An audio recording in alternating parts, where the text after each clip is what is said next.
Hi everybody, and welcome to Everyday Manna. Today we are going to make a lemon honey chicken.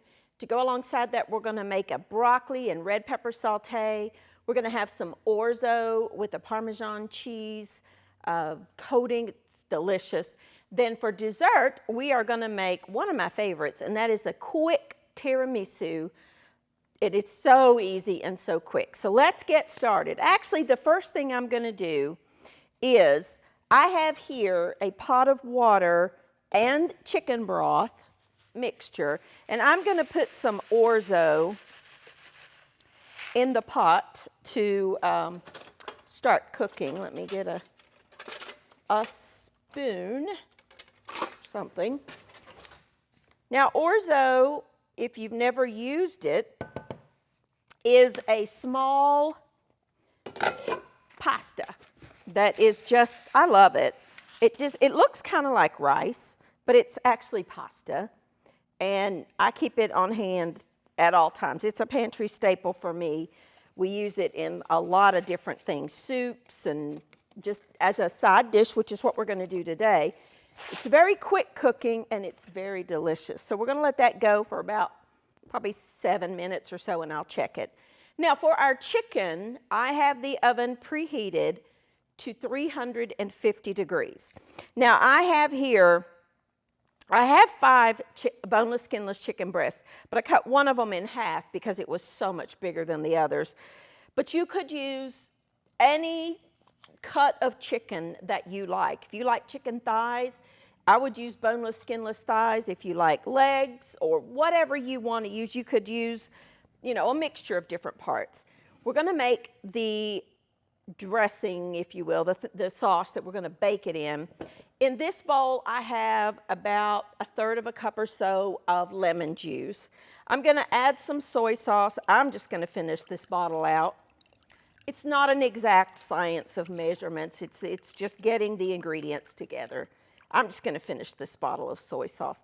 I always use low sodium soy sauce because I find the regular soy sauce is way too salty. I'm also going to add some honey, about, I don't know, 1/4 to 1/2 cup, just as much as you like. I love honey, so I add a lot. I love it. It's so good. I'm going to make a mess on my cutting board as usual. A sticky one at that, my honey. Kind of, you know. I've got 1 lemon that I'm going to zest and juice. I'm just going to zest it right over the bowl of making my dressing ingredients. The zest of the lemon or lime or orange or any citrus for that matter has so much flavor. Anytime you can use it, use it. It really just brightens up the dish tremendously.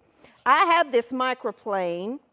If you don't have one of these, you could use the very, very fine holes on a box grater, but one of these microplanes is really worth the investment. They're not expensive at all, you know, maybe $6 or so, and it really does elevate the flavor of your food. Roll my lemon. This is a big one. I don't know if it's going to fit in my juicer or not. Let's see. Yeah, always when you use one of these, put your lemon cut side down. This squeezes out all the juice and leaves the seeds. So we're going to squeeze that in there. Oh, fresh lemon juice just elevates any dish. I have here some red pepper flakes and rosemary. Now I'm just going to stir that together. I'm going to cut my pasta down a little bit.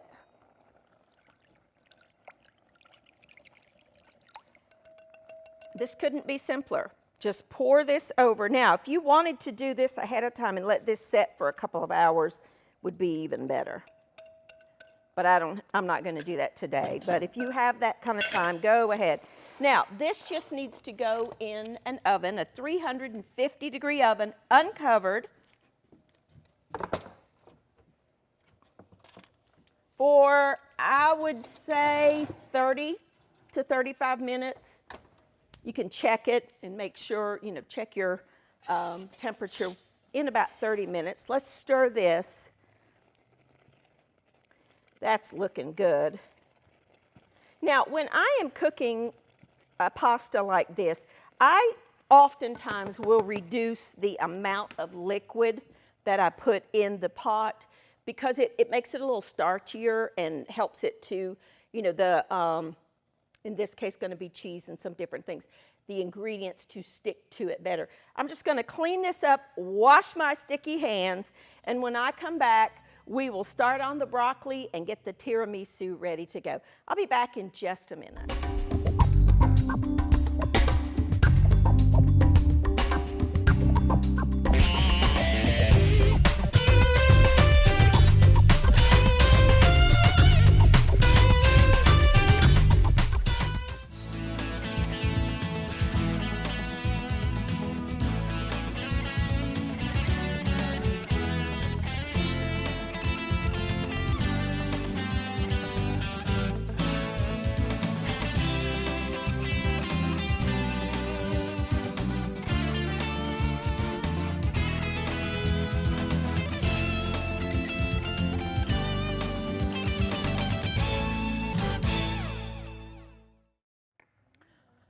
Alrighty, let's get started on our tiramisu. Now, I have here a fourth of a cup of water that I put in the microwave just to get hot, and I'm going to add some instant coffee. Now, if you're not as big a coffee lover as I am, well, you can add a little less than a fourth of a cup. But I love coffee, so I really like my tiramisu to be heavily coffeed. So that's a little more than a fourth. That's okay. I like it. Now, we're just going to stir that together. Basically, we're making very strong coffee. And because the water's hot, it will dissolve pretty quick. See? That's very strong, but that's okay. That's what I want. Now, in this bowl, I have a tub, which is about 8 ounces of whipped cream cheese and about 3 tablespoons of heavy whipping cream. And I'm going to add to that some coffee syrup. Now, this is sugar-free. You can add any flavor of coffee syrup. I really like these skinny syrups. Find them anywhere. Find them at TJ Maxx, Marshall's, all those places. And it comes in so many different flavors. I chose for today vanilla bean, but you can choose whatever flavor you want. And we're going to mix those things together. We're going to add a little bit of that in just a minute. Just on low. Mix all of that together. Scraping down the sides.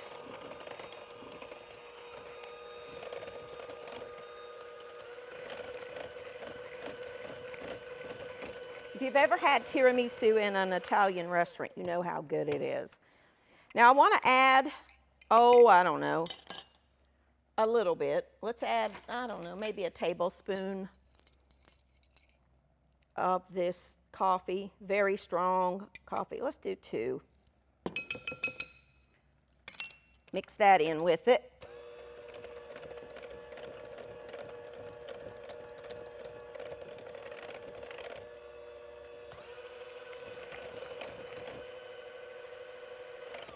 Okay. Set that to the side. Now, I have here, I just bought a frozen pound cake. You can cook your own if you want to. I've done that too. And I have here just a glass baking dish because I want it to be pretty. And I'm going to cut this pound cake into slices that are about, I would say, 3/4 of an inch thick. Pound cake is one of my favorites. I love it. My sister had a neighbor. She passed away many, many years ago. Her name was Mrs. Jones, but we called her Jonesy. And she made the best pound cake I have ever put in my mouth. And she gave us the recipe. It's in one of my earlier cookbooks. I'll have to make that for you one day. So good. So what you want to do is put a layer of pound cake in the bottom. Trim it if you need to. It's okay. You could also make these in individual little dessert dishes if you want. Then you're going to take some of your coffee mixture. And again, I made mine strong because I love coffee. You can make it as weak or as strong as you like. Then we're going to take some of our mixture here, which I think I added just a little too much heavy cream, but it's okay. It'll firm up. And we're going to, oh, it smells so good. It smells like coffee. We're going to put that on there.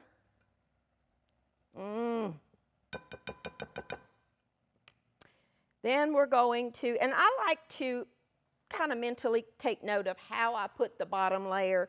And then on the next layer, I will alternate it. So that way, it when it's time to cut it, it'll be a little bit easier. Yum. And repeat the process. And you know, I got 3 pieces of pound cake left. Not a problem.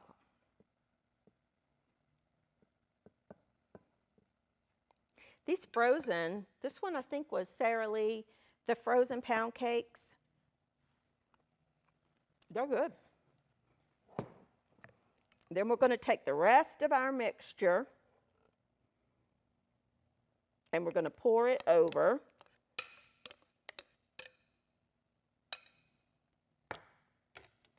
Getting all of that out of there with this tiny little spatula. Okay, now let's spread that out.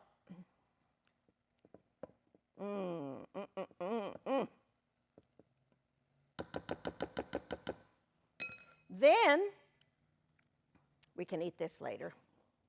If you have any of this left, you can pour it over it or not, up to you. Then we're going to take some cocoa powder, just plain old cocoa powder. This is a new one. And if you have a smaller sifter, I would use the smaller one, but I can't find mine. So I'm just going to use this bigger one. And we're just going to top this with some cocoa powder. Chocolate. You could also shave some chocolate over it if you wanted to. And then because I have it, you don't have to do this, but because I have it, at the end, when we're ready to serve it, I'll top it with some of this. But for the moment, I'm going to put this in the refrigerator and let it be chilling while we finish the rest of our food. I'm going to take a quick little break, clean up my mess. When I come back, we will start on, our orzo will be done, and we will start on our red pepper and broccoli and check on our chicken. I'll be back in just a minute.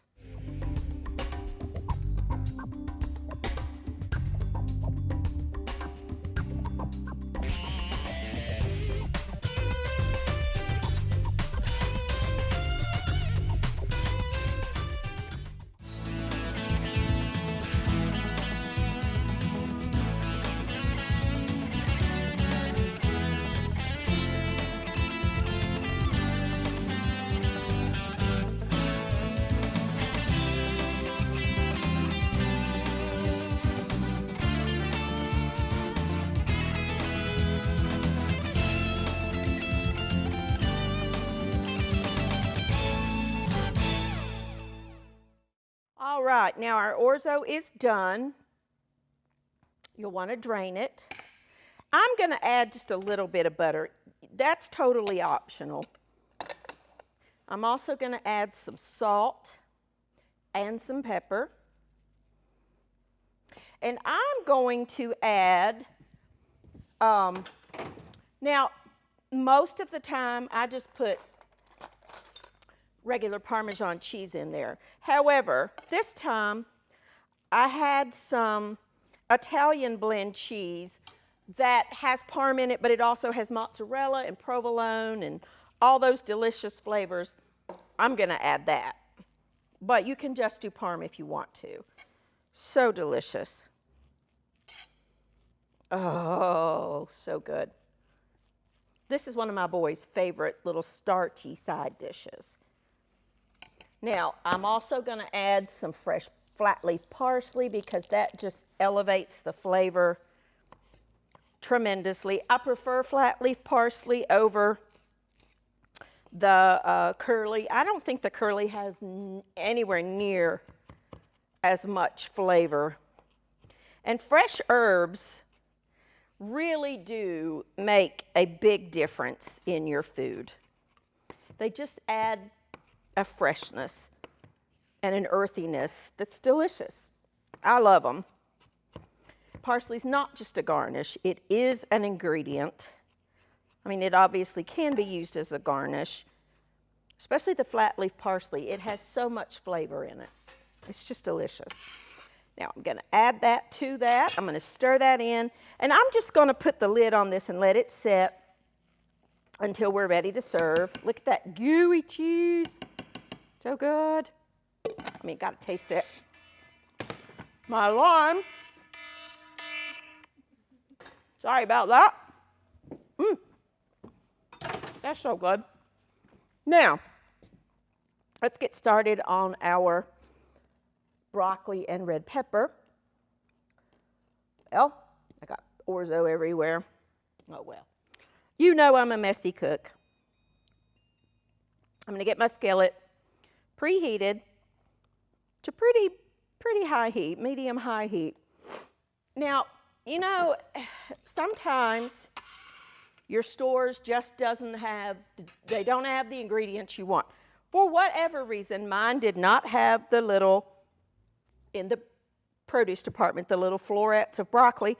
So you know what I'm going to do? I'm just going to use frozen broccoli. Perfectly fine. But if you have the fresh florets, use that. I have one red pepper that I'm going to slice into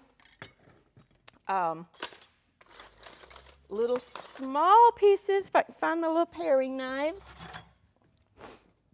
I'm going to cut out the ribs here.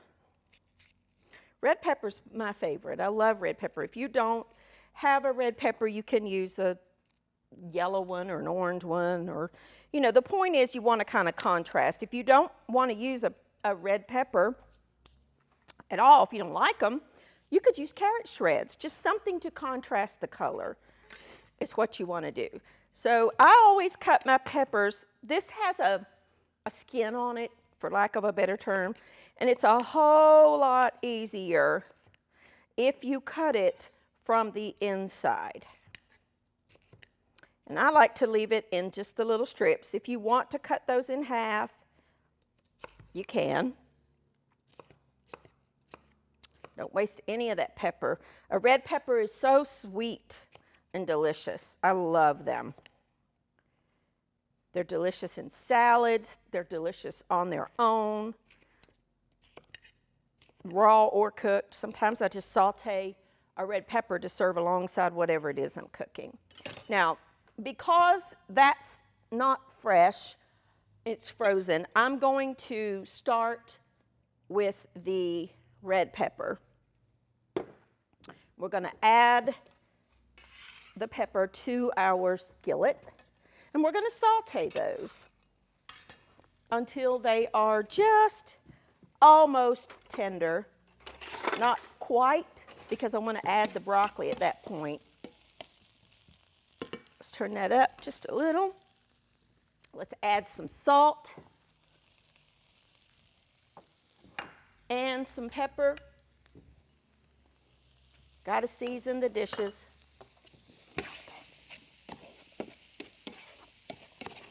Just going to saute those for just a minute. Let that go. And this is just broccoli cuts, just the little frozen broccoli cuts. I need to probably rinse that just a little, and I do not know where my strainer is, so we'll just do it the way we can. I want to get a little bit of those ice crystals off. Not all of them, just a little bit.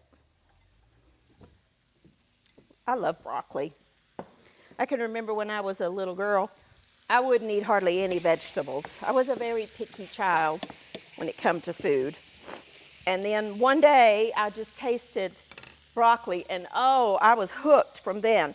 Mama would have to buy frozen broccoli, and I would just heat it up, put butter on it, and eat it all the time. That was a snack. Once I tasted it, it was delicious. See, I just added that frozen. It's fine. If you don't have the florets, just use frozen. Broccoli's one of those ingredients or vegetables that I think actually does very well frozen. It is good, and it works perfectly fine. Now, of course, you could add some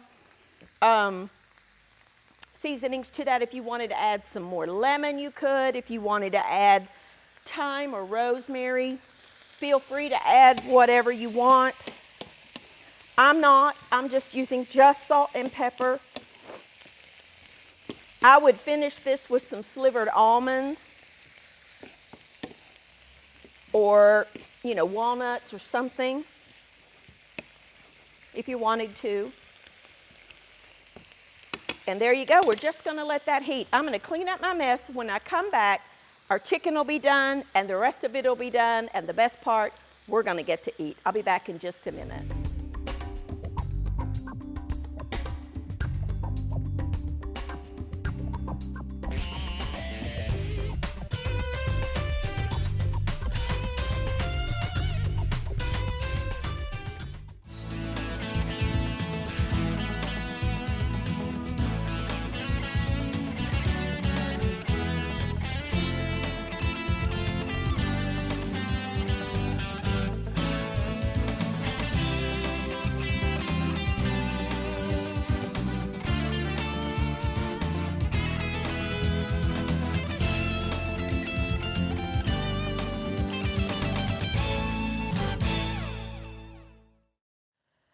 Alrighty, now let us get this plated up. Here is our chicken, and it'll take just 30, 40 minutes depending on the thickness. You could use tenders, chicken tenders. I've made this many times with tenders. You can also put this in your slow cooker in the morning and turn it on low, let it go. You could do this in an Instant Pot. I would do it maybe, 10 minutes in an Instant Pot, but it's so good. About halfway through, I like to turn my chicken over so the top can get lots of sauce on it. Don't forget to top yours with some of this honey glaze that's on the bottom because it's delicious. You want to make sure you get that. Now, let me move this, and it's hot, so let me get this, just put it over here for a minute. Let's get our wonderful sauteed broccoli and red peppers. I could eat that whole pan myself. Love it. Again, if you don't want to use red peppers, you could use carrots. You could add carrots no matter what, even if you did want to use the red pepper. You could do the broccoli and cauliflower mix. You really could saute up any blend that you wanted to do that. It's an easy, quick side dish. I serve it over the orzo that we made earlier. We cooked that in some chicken broth and water.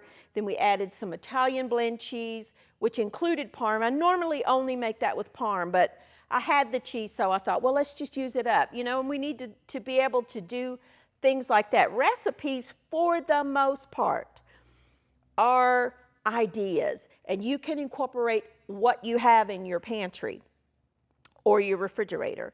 So we've got boneless, skinless chicken breasts that we made that beautiful honey glaze We can't forget the tiramisu. Now, of course, you could serve it just like this, but because I do have some of this whipped cream, if it'll come out, there we go. I'm gonna just, you know, kind of decorate the top of it a little bit, make it look pretty, if my whipped cream will cooperate. However you want to do it. I think I'll just do a border around it. I love tiramisu. And if it's on the menu at a restaurant, I'm probably going to get it. There's a little Italian store I like to go to in Florida whenever I get to go to Florida. And oh my goodness, called Marzetti's, and they have the best tiramisu cake. It's delicious. So there you go. There's just a quick and easy and delicious tiramisu. Now, tiramisu is typically made with lady fingers. They can be hard to find. So pound cake makes an excellent substitute for that. But if you do have lady fingers, use the lady fingers. Whatever you have is fine. So there's a quick, easy tiramisu that we made with pound cake. We made our topping, if you will, with some whipped cream cheese and some heavy cream and some of the instant coffee that we made. Now, I made mine stronger because I really love coffee. I am a major coffee drinker. But if you don't want that strong of a flavor, because what I did is more along the lines of espresso. So if you want it to be a little bit weaker, then, you know, just reduce the amount of instant coffee that you put into your boiling water. And we just brushed the pound cake slices with that, topped it with the cream and layered it, topped it with some cocoa powder. You could also do some shaved chocolate if you have a nice, beautiful chocolate bar. You could also top it with some flaky sea salt if you have it. It's delicious like that. And there you go, a quick and easy meal that you can make any day of the week. Totally do ahead on this and just warm it up if that's what you want to do. You could cook that in the slow cooker, make this a day ahead. You can have dinner on the stove in under 30 minutes if you do that ahead of time. Thank you for joining with me. Try these recipes and let me know what you think. We try to do things that are quick and easy and inexpensive here on Living Faith Television. Thank you for joining with me, and I'll see you next time on Everyday Manna.